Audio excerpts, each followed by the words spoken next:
السلام علیکم ورحمۃ اللہ وبرکاتہ۔ الحمدللہ نحمده ونستعینه ونستغفره ونؤمن به ونتوکل علیہ ونعوذ باللہ من شرور انفسنا ومن سیئات اعمالنا، من يهده الله فلا مضل له ومن يضلل فلا هادي له،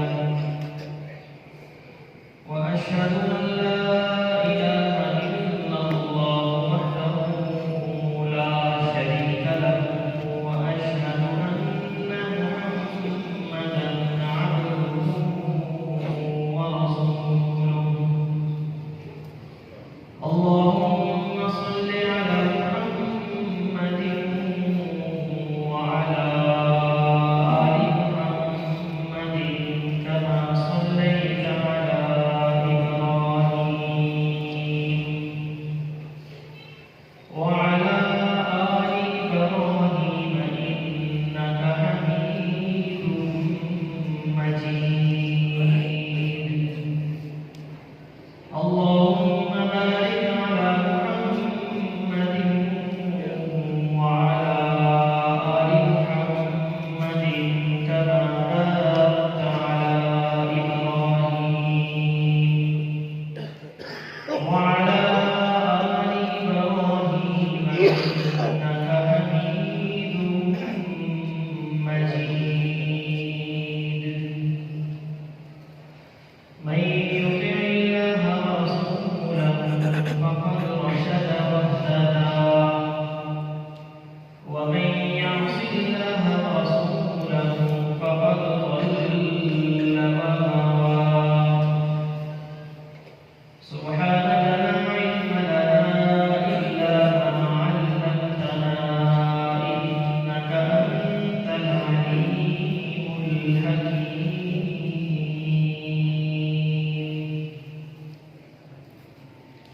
رب اشرح لي صدري ويسر لي أمري واحلل عقدة من لساني يفقهوا قولي. أما بعد فإن خير الحديث كتاب الله وخير الهدي هدي محمد صلى الله عليه وسلم، وشر الأمور محدثاتها وكل محدثة بدعة وكل بدعة ضلالة وكل ضلالة في النار. أعوذ بالله السميع العليم من الشيطان الرجيم من همزه ونفخه ونفثه. بسم الله الرحمن الرحيم. الذي خلق الموت والحياة ليبلوكم أيكم أحسن عملا وهو العزيز الغفور.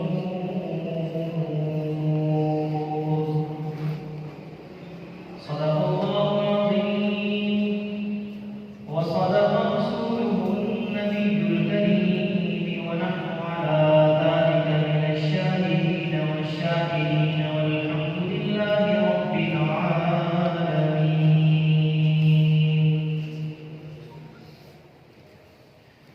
ہر قسم کی تعریفات، تسبیحات و تقدیسات و تمجیدات اللہ احق الحاکمین ارحم الراحمین احسن الخالقین ذو الجلال والاکرام کے لیے ہے،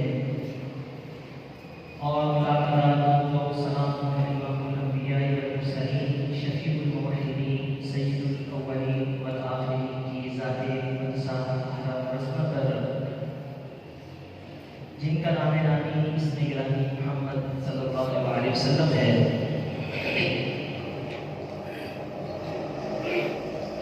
اللہ رب العزت نے انسان کو دنیا میں بھیجا. انسان دنیا میں ایک ترتیب کے ساتھ آتا ہے. پہلے دادا، پھر باپ، پھر بیٹا، پھر اس کے بعد پوتا. لیکن دنیا سے جانے کی یہ ترتیب نہیں ہے. بیٹا پہلے بھی جا سکتا ہے، پوتا پہلے بھی جا سکتا ہے.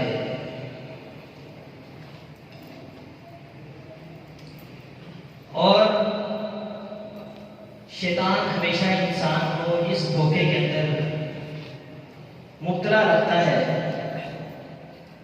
کہ ابھی تو تیرا دادا بھی زندہ ہے، تیرا باپ بھی زندہ ہے، ابھی تو صحت یاب ہے، تو نے ابھی بڑا ہونا ہے، جوان ہونا ہے، بیماری آئے گی، بڑھاپا آئے گا، تیرا دادا فوت ہوگا، تیرا باپ فوت ہوگا، اس کے بعد تو نے مرنا ہے.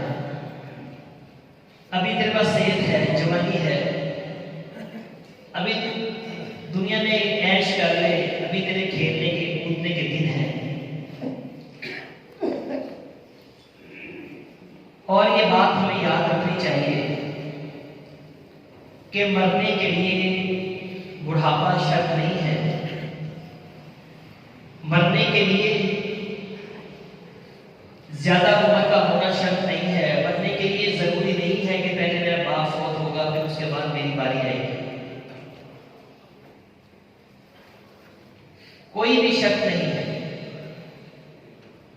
انسان کے اللہ رب العزت نے جتنی زندگی لکھی ہوئی ہے، جتنا رزق لکھا ہوا ہے، جب اس کے دن پورے ہو جائیں گے، رزق مکمل ہو جائے گا. اگر رزق مکمل ہو بھی گیا اور سانسیں باقی رہیں تو رزق کا سلسلہ منقطع ہو جائے گا. انسان کومے کے اندر چلے جائے گا. اپنی زندگی کے دن جتنے دن دنیا میں رہنا ہے وہ پورے کرے گا، پھر آخر اللہ کے پاس چلا جائے گا. آج ہر شخص موت سے غافل ہے، جبکہ نبی اکرم صلی اللہ علیہ وسلم نے ہمیں اس بات کا اتنی شدت کے ساتھ احساس دلایا ہے کہ ایک دن میں انسان کی قبر 7 مرتبہ اس کو پکارتی ہے کہ اے بندے، تو میرے اندر آنے کے لیے تیار ہو جا، تیاری کر لے، تو نے میرے پاس آنا ہے، میرے اندر آنا ہے. حدیث میں آتا ہے کہ آپ صلی اللہ علیہ وسلم نے فرمایا کہ جب انسان پیدا ہوتا ہے تو پھر وفات تک کوئی دن ایسا نہیں، کوئی رات ایسی نہیں، کوئی صبح ایسی نہیں کہ وہ چلتا پھرتا ہو، اٹھتا بیٹھتا ہو، سوتا جاگتا ہو اور اس کی موت اس کے ساتھ نہ ہو. ابھی آپ اس مسجد میں موجود ہیں، بیٹھے ہوئے ہیں، آپ کی موت بھی آپ کے ساتھ ہے.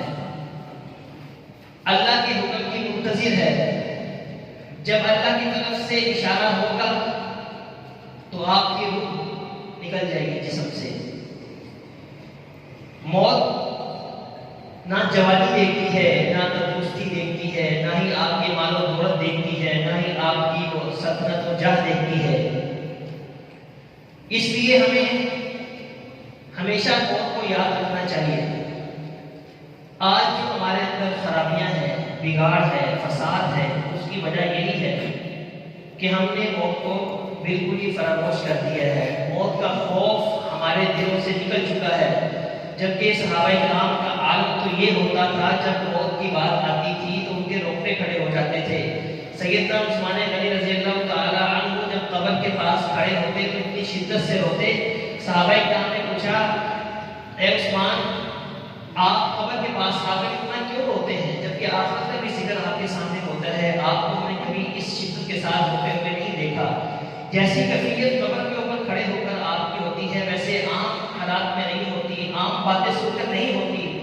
آخرت کا ذکر، جہنم کا ذکر بھی ہوتا ہے، لیکن آپ کے اندر ہم نے یہ شدت محسوس نہیں کی. کیا وجہ ہے؟ انہوں نے کہا تھا کہ موت کے بعد جو سب سے پہلی منزل ہے وہ یہی قبر ہے. اگر اس پہلی منزل کے اندر میں کامیاب ہو گیا تو آخرت کی ساری منزلوں کے اندر میں کامیاب و سرخرو ہو جاؤں گا. تو یہ موت، یہ انسان کی قبر انسان کو ہمیشہ اپنے اندر آنے کا احساس دلاتی ہے۔ اگر انسان سوچے سمجھے کہ موت تو میرے ساتھ ساتھ ہر جگہ پر ہے اور مجھے دن میں ساتھ رکھنا میری قبر مجھے مار رہی ہے، لیکن انسان کیا کرتا ہے؟ بڑے بڑے منصوبے بناتا ہے کہ میں نے ابھی یہ کرنا ہے، ابھی میں نے بچوں کی شادی کرنی ہے، میں نے فلاں محل بنانا ہے، ابھی میں نے یہ منصوبے ہیں۔ انسان منصوبے بناتا رہتا ہے، درمیان میں موت آ جاتی ہے۔ نبی اکرم صلی اللہ علیہ وسلم بڑی حکمت باتیں کیا کرتے تھے۔ آپ کا انداز ہمیشہ سے ناصحانہ رہتا تھا، آپ کا کوئی بھی عمل، کوئی بھی فعل حکمت سے خالی نہیں ہوتا تھا۔ ایک بار آپ صلی اللہ علیہ وسلم صحابہ کرام کے پاس بیٹھے ہیں، زمین کے اوپر بیٹھے ہوئے، کچا فرش ہے۔ آپ نے صحابہ کرام کے سامنے زمین کے اوپر 3 لائنیں کھینچی، اپنے قریب ایک لکیر کھینچی اور پھر اس سے اوپر تھوڑے سے فاصلے پر دوسری لکیر کھینچی، پھر اس کے بعد تھوڑے سے فاصلے پر تیسری لکیر کھینچی۔ صحابہ کرام سمجھ گئے کہ اللہ کے رسول ضرور کوئی ہمیں بات سمجھانا چاہتے ہیں۔ پوچھا اللہ کے رسول یہ لکیریں کس بات کی آپ کھینچ رہے ہیں؟ تو آپ صلی اللہ علیہ وسلم نے فرمایا یہ جو 3 لکیریں ہیں، سب سے پہلی لکیر جو میرے بالکل قریب ہے یہ میری زندگی ہے، ہر انسان کی زندگی ہے، یہ پہلی لکیر انسان کی زندگی ہے، اور جو اس کے تھوڑے سے فاصلے پر جو دوسری لکیر ہے وہ انسان کی موت ہے، اور پھر اس کے بعد جو تیسری لکیر ہے تھوڑے سے فاصلے پر وہ انسان کے منصوبے ہیں، انسان کی خواہشات ہیں، انسان کی آرزویں ہیں۔ آپ نے فرمایا کہ انسان پہلی لکیر کے اوپر ہوتا ہے اور اس کے منصوبے، اس کی خواہشیں ہوتی ہیں، یہاں تک کہ درمیان میں سے موت آ جاتی ہے اور اس کے سارے منصوبے دھرے کے دھرے رہ جاتے ہیں، اس کی ساری توقعات کے اوپر پانی پھر جاتا ہے۔ موت یہ نہیں دیکھتی کہ اس بندے کے ابھی بہت سے منصوبے باقی رہتے ہیں، ابھی اس نے اپنے بچوں کی شادی کرنی ہے، اس نے اپنے بڑے بڑے پروجیکٹ کرنے ہیں۔ پھر مرنے کے بعد انسان حسرت ہی کرتا رہتا ہے کہ کاش مجھے پتا ہوتا، موت سے پہلے مجھے اس بات کا علم ہو چکا ہوتا تو میں اس تیاری کر لیتا، لیکن اس وقت انسان کے پاس سوائے حسرت، آنسو بہانے کے علاوہ کچھ نہیں ہوگا۔ تو پھر انسان کے اندر سے یہ آواز آئے گی کہ اینا صدیق کا فلان، اینا جاب کا فلان، تیرا فلان دوست کہاں گیا، تیرا فلان جو عزیز و اقارب تھا وہ کہاں گیا، تیرا ہمسایہ، تیرا پڑوسی کہاں گیا، جو جوانی کے عالم میں ہی تجھے چھوڑ کر چلا گیا تھا، تیرا بیٹا جو جوانی کے عالم میں ہی تجھے چھوڑ کر چلا گیا تھا۔ یہ تمام موتیں جو تیرے سامنے واقع ہوئی ہیں، یہ اللہ رب العزت نے تجھے احساس دلانے کے لیے سارے واقعات ہوئے، سارے حادثے ہوئے، لیکن ہم نے پھر بھی سبق نہ سیکھا، ہم پھر بھی خواب غفلت کے اندر سوئے رہے، ہم نے کوئی اس سے سبق حاصل نہیں کیا۔ دنیا کے ساز و سامان سے، دنیا کی تجارت سے، اپنے ماں باپ سے، عزیز و اقارب سے، ہر ایک سے ہم نے اتنی محبت کر دی کہ اب ہم سے یہ جدائی برداشت نہیں ہوتی۔ موت کا لفظ سن کر ہم کام جاتے ہیں، ہمیں خوف طاری ہو جاتا ہے۔ ان چیزوں سے ہماری اتنی محبت بھی نہیں ہونی چاہیے کہ جب جدائی کا وقت آ جائے تو ہمارے اوپر پریشانی ہو جائے، پریشانی نہیں آنی چاہیے۔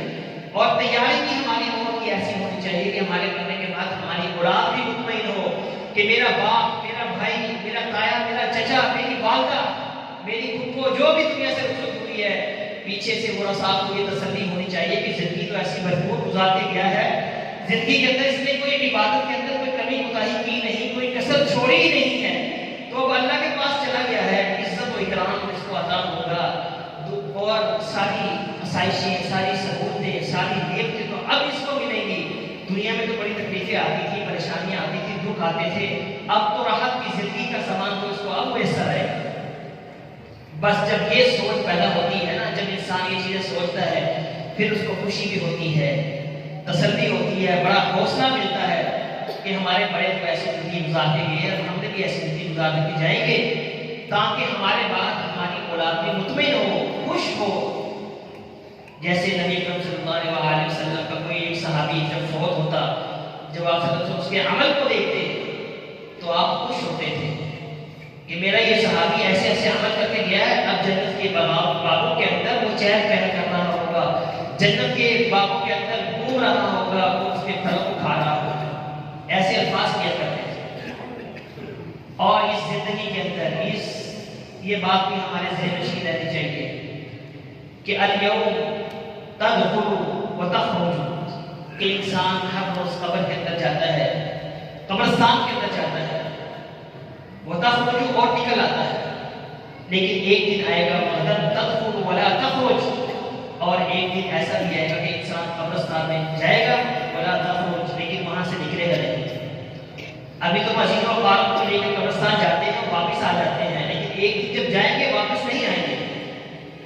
الیوم تدخل حاملا وغدا تدخل محمولا، آج قبرستان میں جا رہا ہے تو تیرے کاندھے کے اوپر کوئی نہ کوئی شخص ہے، تیرا کوئی عزیز و اقارب ہے، تیرا کوئی پیارا ہے، لیکن کل جب تو قبرستان جائے گا تو خود کسی کے کندھے کے اوپر ہوگا۔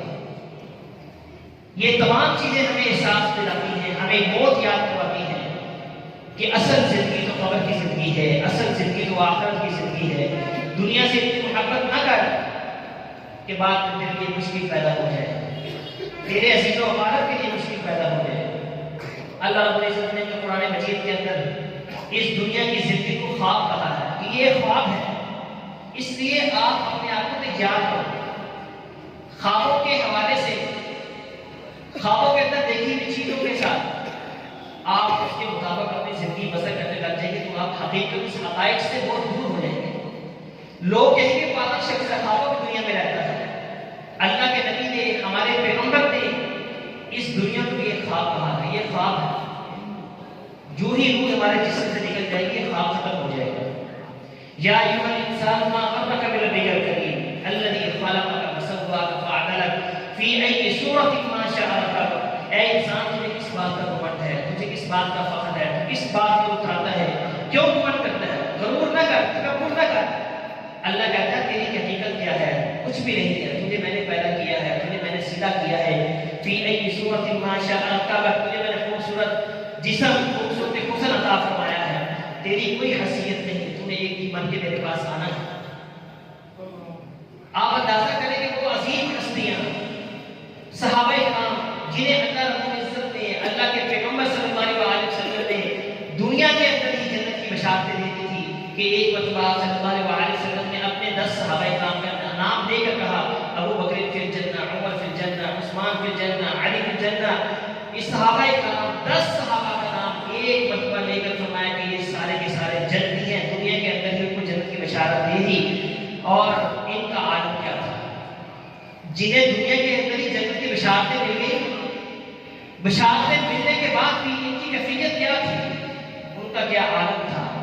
سیدنا عمر بن خطاب رضی اللہ تعالی عنہ کے بارے میں حدیث آتی ہے صحیح بخاری کے اندر کہ نبی اکرم صلی اللہ علیہ وسلم نے فجر کی نماز پڑھائی، نماز کے بعد پوچھا این عمر بن خطاب، عمر بن خطاب کہاں ہے؟ تو عمر بن خطاب پیچھے کھڑے ہوئے تھے، اسی مسجد میں انہوں نے فجر ادا کی تھی، کھڑے ہو گئے، لبیک مسا دے دیا رسول اللہ، اے اللہ کے رسول میں حاضر ہوں۔ کہا رات میں نے خواب دیکھا، اور نبی کا خواب بھی حقیقت ہوتی ہے، نبی کا خواب بھی ایک حقیقت ہوتی ہے، جیسے کہ ہم قربانی کرتے ہیں وہ بھی ایک خواب تھی، وہ بھی ایک حقیقت تھی۔ نبی علیہ السلام کا خواب بھی بالکل ایک حقیقت ہوتا ہے۔ آپ نے فرمایا کہ اے عمر، رات میں نے خواب دیکھا، خواب کے اندر میں نے جنت کی سیر کی، جنت کی سیر کی، جنت کے محلات دکھائے گئے، تو میں نے خواب کے اندر بڑا ایک خوبصورت ایک محل دیکھا، ایسا خوبصورت محل تھا کہ جنت کی سیر کرتے ہوئے میرے قدم وہیں پر رک گئے۔ آپ اندازہ کریں کہ کیسا خوبصورت محل ہوگا کہ جس محل کی خوبصورتی نے، اس کی وسعت نے پیغمبر علیہ السلام کے قدموں کو روکنے کا مجبور کر دیا۔ آپ رک گئے اس کی خوبصورتی دیکھ کر، وہ محل کتنا عظیم محل ہوگا۔ آپ صلی اللہ علیہ وسلم نے فرمایا کہ میں اس محل کے قریب گیا اس کو دیکھنے کی غرض سے، تو اس محل کے دروازے کے اوپر ایک بڑھیا بیٹھی ہوئی تھی، تو میں نے اس سے پوچھا کہ لمن ھذا البیت، یہ گھر کس کا ہے؟ تو اس نے کہا کہ لرجل من قریش، یہ جو محل ہے قریش کے ایک مرد کا ہے، ایک شخص کا ہے۔ تو نبی اکرم صلی اللہ علیہ وسلم نے فرمایا کہ انا من قریش، میں قریش سے، بتا یہ محل کس کا ہے؟ جستجو، طلب، تجسس، یہ کس کا محل ہو سکتا ہے؟ اتنا عظیم محل، اتنا پیارا محل ہے۔ آپ نے پوچھا کہ میں قریش سے، بتا یہ محل کس کا ہے؟ اس نے کہا کہ یہ محل قریش میں سے ایک ایسے مرد کا ہے کہ رجل من امت محمد، جو محمد صلی اللہ علیہ وسلم کے امت میں سے ایک شخص ہے جو عرب کے اندر رہتا ہے،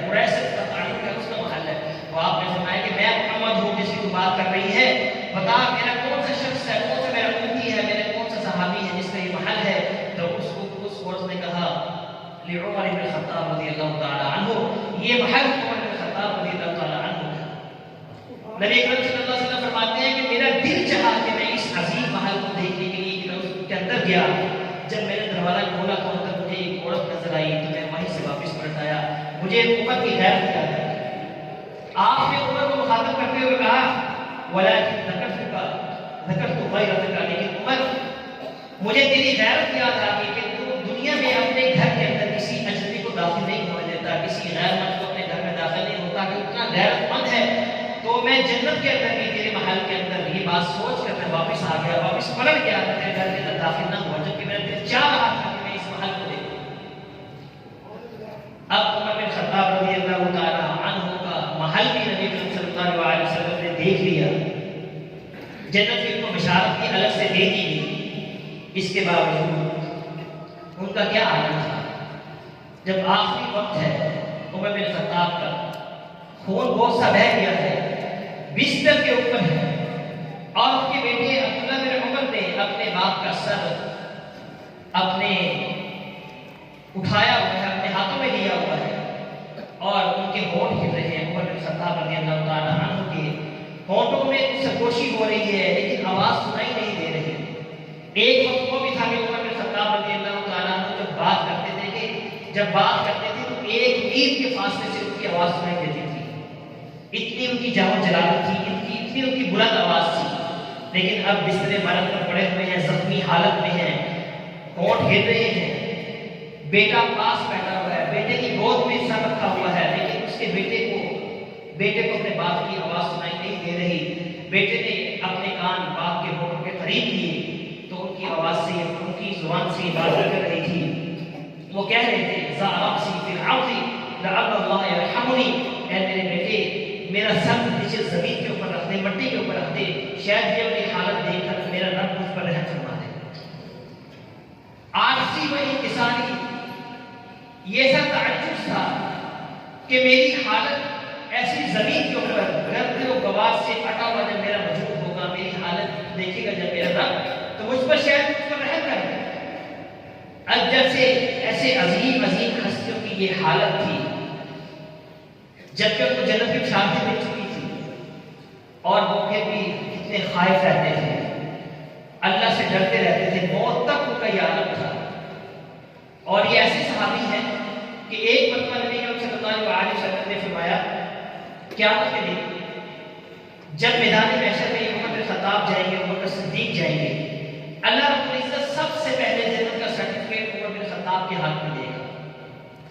ان کی زندگی کے اندر ہی آپ کے لیے بشارت ان کو سنا دی کہ سب سے پہلے جنت کا سرٹیفکیٹ اگر اسے ملے گا تو عمر بن خطاب کے ہاتھ میں تھمایا جائے گا۔ تو صحابہ کرام کے ذہن میں فوراً ایک بات آ گئی، اللہ رسول نہیں نا عمر صدیق رضی اللہ عنہ، آپ صحابہ کرام کے ذہنوں کے اندر ترتیب تو تھی نا کہ اللہ کے نبی کے بعد سب سے جو عظیم ہستی ہے وہ عمر صدیق ہے، تو وہ کہاں ہوگا؟ انہیں کیوں نہیں پہلے سرٹیفکیٹ دیا جائے گا؟ تو عمر بن خطاب کو پہلے مل جائے گا۔ تو نبی کریم صلی اللہ علیہ وسلم نے فرمایا کہ جب میرا ساتھی، میرا صدیق ابو بکر صدیق جب میدان محشر میں جائیں گے تو فرشتے بڑی محبت سے انہیں گھیر لیں گے، فرشتے ان سے ملاقات کرنے چاہیں گے۔ تو آپ نے فرمایا کہ تدفع الملائکہ، تو فرشتے میرے ابو بکر صدیق کو گھیر لیں گے۔ اللہ کہے گا فرشتوں کو ابو بکر صدیق سے ملاقات کرنے تو یہ بڑی خواہش مند ہے ان سے ملاقات کرنے کے۔ فرشتوں کی جھرمٹ کے اندر ابو بکر صدیق ہوں گے۔ آپ نے فرمایا کہ فرشتے ابو بکر صدیق کو ایسے گھیر دیں گے جیسے شادی والے دن دلہا کو اس کے دوست احباب گھیر دیتے ہیں، یہ عالم ہوگا۔ اور عمر بن خطاب رضی اللہ تعالیٰ عنہ کے بارے میں رب کہے گا عمر کو آگے لے آؤ، اس کو میں سب سے پہلے جنت کا سرٹیفکیٹ عطا فرماتا ہوں۔ اب یہ عمر جن کو 3 مرتبہ جنت کی بشارت دے دی گئی، ان کے لیے جنت کے سرٹیفکیٹ کے اعلان دنیا کے اندر ہی ہو گئے۔ اب موت کا وقت ہے، فرما رہے ہیں بیٹے سے کہ ذا رأسی فی الارض لعل اللہ یرحمنی، اے میرے بیٹے میرا جو وجود ہے زمین کے اوپر، مٹی کے اوپر رکھ دے، میری یہ حالت دیکھے گا تو میرا رب مجھ پر ترس کر دے گا اور مجھے معاف فرما دے گا۔ جب دل میں اللہ کا خوف آتا ہے تو دل انقلاب آ جاتا ہے۔ جب ہمارے دلوں کے اندر اللہ کا، ہمارے رب کا خوف آئے گا تو پھر ہماری یہ حالت بنے گی کہ آخری وقت تک ہم اللہ سے ڈرتے رہیں گے اور جنت کی امید، اللہ جنت کا سوال کرتے رہیں گے۔ لیکن افسوس یہ ہے کہ ہم نے آج موت کو بالکل ہی بھول چکے ہیں۔ عروہ بن زبیر رحمہ اللہ ایک بہت ہی عظیم تابعی ہے، بڑے محدث ہیں، عبداللہ بن زبیر کے بیٹے ہیں اور نبی اکرم صلی اللہ علیہ وسلم کے قربی ذات ہیں اور سیدہ عائشہ صدیقہ رضی اللہ تعالیٰ عنہ کے بھانجے تھے، کیونکہ سیدہ عائشہ کی جو بڑی بہن تھی سیدہ اسماء ابو بکر صدیق کی جو بیٹی تھی یہ اس کے بیٹے تھے، ان کے نواسے تھے، ابو بکر صدیق کے اور اسماء کے بیٹے تھے، سیدہ عائشہ کے بھانجے رہے، عظیم محدث تھے۔ ان کو تکلیف ہوگی پاؤں کی، پاؤں سوج گیا، حکماء کو ڈاکٹروں کو دکھایا تو انہوں نے کہا کہ پاؤں کے اندر کینسر بن چکا ہے، اس کو کاٹنا پڑے گا۔ ڈاکٹر آئے، انہوں نے کہا کہ اس کو کاٹنا پڑے گا، تو ڈاکٹروں کا ٹھیک ہے، اللہ کی مرضی، اللہ کا حکم، قدر اللہ ما شاء فعل، جیسے اللہ نے میرے نصیب میں لکھا ہے ٹھیک ہے تو کاٹ دیں۔ اب وقت مقررہ پر حکیم ڈاکٹر آگے، ساتھ ڈاکٹر میں ایک بوتل بھی تھی، انہوں نے کہا کہ آپ اس شربت کو پی لیں، پھر اس کے بعد ہم اپنا عمل شروع کرتے ہیں۔ پوچھا کہ اس میں کیا ہے، تو اس طبیب نے کہا کہ اس کے اندر شراب ہے، جو آپ پی لیں گے تو آپ کے اوپر نشہ طاری ہو جائے گا، تو اس نشے کی حالت میں، اس بے ہوشی کے عالم کے اندر ہم تمہارا پاؤں کاٹ دیں گے۔ تو انہوں نے کہا کہ ایسا ممکن نہیں ہے، یہ کیسے ہو سکتا ہے، جو چیز حرام ہے وہ میں پی لوں اور اس عالم میں اگر مجھے موت بھی آ گئی تو میں کیا اس عالم دنیا سے رخصت ہوں گا کہ میں نے شراب پی ہوگی، حرام کا میں مرتکب ہو کر دنیا سے رخصت ہوں گا؟ کہا کہ نہیں، میں یہ کام نہیں کر سکتا، تم ایسے ہی کریں پاؤں کاٹ دو۔ انہوں نے کہا کہ یہ تکلیف آپ سے برداشت نہیں ہوگی، کہا کہ کوئی مسئلہ نہیں، میں اپنی آنکھیں بند کر لیتا ہوں، اللہ کا ذکر میں مشغول ہو جاتا ہوں، آپ یہ عمل کر رہے ہیں۔ اللہ کے ذکر کے اندر ایسے مگن ہو گئے، یہ تعلق تھا نا، جب اللہ کے ساتھ تعلق ہوتا ہے تو انسان ذکر کرتا ہے، نماز پڑھتا ہے، تو ایسے ہی انسان دنیا سے غافل ہو جاتا ہے، اسے کسی چیز کا احساس نہیں ہوتا۔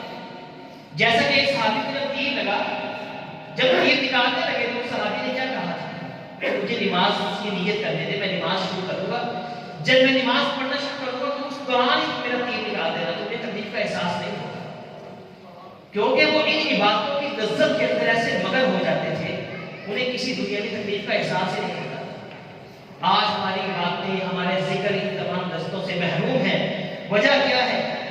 وجہ یہی ہے کہ ہم نے ذکر کو ذکر سمجھ کے کیا ہے، کبھی ہم نے یہ احساس ہمارے دل میں پیدا ہی نہیں ہوا کہ ہم عظیم ہستی کا ذکر کر رہے ہیں، اس اللہ کے سامنے کھڑے ہیں، اس رات کو تصور ملا کر اپنے وجود کو اس کے سامنے تصور کرتے ہوئے نماز پڑھیں، ذکر کریں، پھر دیکھیں آپ کو کتنی لذت آئے گی۔ جتنی لذت قرآن کی تلاوت میں ہے، ذکر و اذکار کے اندر ہے، نماز کے اندر ہے، دنیا کی کسی چیز کے اندر ذکر یہ لذت نہیں ہے۔ یہ لذت اگر ملی ہے تو صحابہ کرام کو ملی ہے، تابعین اعظام کو ملی ہے، محدثین کو ملی ہے، کہ جو ہر وقت اپنی باتوں کے اندر مشغول رہتے تھے۔ آج ہمارے دل دنیاوی چیزوں کے اندر ایسے مگن ہیں کہ نماز کے اندر بھی آتے ہیں تو ہمیں دنیاوی خیالات رہتے ہیں، ہمیں کسی چیز کا نماز کی حالت میں کوئی احساس نہیں ہوتا کہ ہم عظیم رب کے سامنے کھڑے ہیں، ہم کیا پڑھ رہے ہیں، کیا بات، کیا ذکر ہم اپنی زبان سے جاری کر رہے ہیں، کوئی ہمیں پتہ ہی نہیں اس کا مطلب کیا ہے۔ رکوع کی حالت میں اپنی زبان سے کیا کلمات کہہ رہے ہیں، سجدے کی حالت میں ہم کیا اپنی زبان سے ادا کر رہے ہیں، یہ احساس کب پیدا ہوگا؟ جب ہمیں ان کے معنی مفاہیم کا علم ہوگا۔ آپ اللہ اکبر کا ذکر ہی کرتے ہیں تو آپ کو پتہ ہو کہ اللہ کی شان کیا ہے، اس کا مقام و مرتبہ کیا ہے۔ جب آپ اس فلسفے کے تحت ذکر بھی کریں گے، عبادت بھی کریں گے، پھر دیکھیں آپ کو کتنی لذت آتی ہے۔ تو یہ عروہ بن زبیر بھی ذکر میں مشغول ہو گئے، تو اس حکیم نے آپ کے پاؤں کا جو متاثرہ حصہ تھا اس کو کھرچنا شروع کر دیا، کاٹنے والی جگہ کو پھر آلے کے ساتھ ان کا پاؤں کاٹ دیا۔ پاؤں کاٹا، اتنا خون نکلا کہ خون اتنا بہہ گیا، خطرہ تھا کہ اپنا جانوں کی جان نکل جائے۔ تو حکیم نے کہا کہ اب تیل کو گرم کیا جائے، اس کے اندر ان کے پاؤں کو ڈالا جائے اور پھر ان کا خون بند ہو سکتا ہے، ورنہ ان کی موت واقع ہو جائے گی۔ اب یہ عمل کر دیا گیا۔ بعد میں جب ان کو تھوڑا ہوش آیا، عروہ بن زبیر اس کیفیت کے اندر بے ہوش ہو گئے تھے، جب ہوش آیا اپنا کٹا ہوا پاؤں دیکھا، اس کو اپنے ہاتھ میں اٹھایا تو کیا کہا؟ اللہ کو گواہ بنا کر کہا کہ والذی حملنی علیک انہ یعلم انی ما مشیت بک علی مصیبت علی معصیتہ۔ فرماتے ہیں کہ اے پاؤں کو مخاطب کر کے کہتے ہیں، اے پاؤں میرا رب گواہ ہے کہ میں نے کبھی تجھ کے اوپر تجھ سے چل کر میرا پورا وجود تیرے اوپر تھا، میں نے کبھی تجھ سے چل کر کسی معصیت کسی گناہ والے کام کا ارتکاب نہیں کیا۔ تو جب بھی چلا ہے تو نیکی کے راستے پر چلا ہے، تقوی کے راستے پر چلا ہے، اللہ اس کے رسول کی اطاعت کے راستے پر چلا ہے۔ کیا ہم اپنے کسی جسم کے ایک حصے کو مخاطب کر کے کہہ سکتے ہیں کہ میرا رب گواہ ہے کہ میں نے کبھی اپنے ہاتھ سے کوئی گناہ کا ارتکاب نہیں کیا، میں نے کبھی اپنے پاؤں سے کوئی گناہ کا ارتکاب نہیں کیا، میری کبھی آنکھ نے کسی غیر محرم کو نہیں دیکھا، میرے کان نے، اللہ گواہ ہے میرے کان نے کبھی کسی غیر شریک باتوں کو، غیر شریک یہ کھانوں کو، موسیقی کو، حرام کی چیزوں کو نہیں سنا۔ ایسی کیفیت یقیناً نہیں ہے۔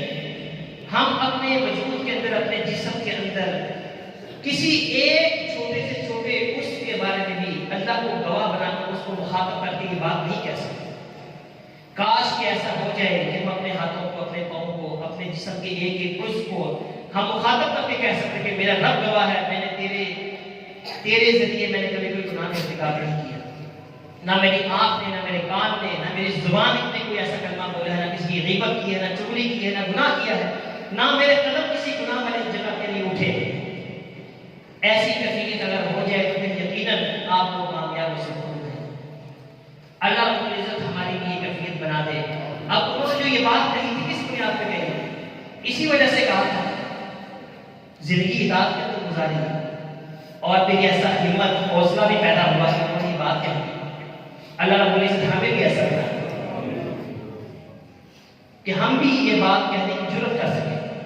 مزید باتیں چلائیں تو اس میں ہم بیان کریں گے۔ اللہ رب العزت ہمارے اندر بھی یہ احساس پیدا فرمائے، عبادت کی جتنی بھی لذتیں ہیں اللہ رب العزت ہمیں اس سے آشنا کرائے۔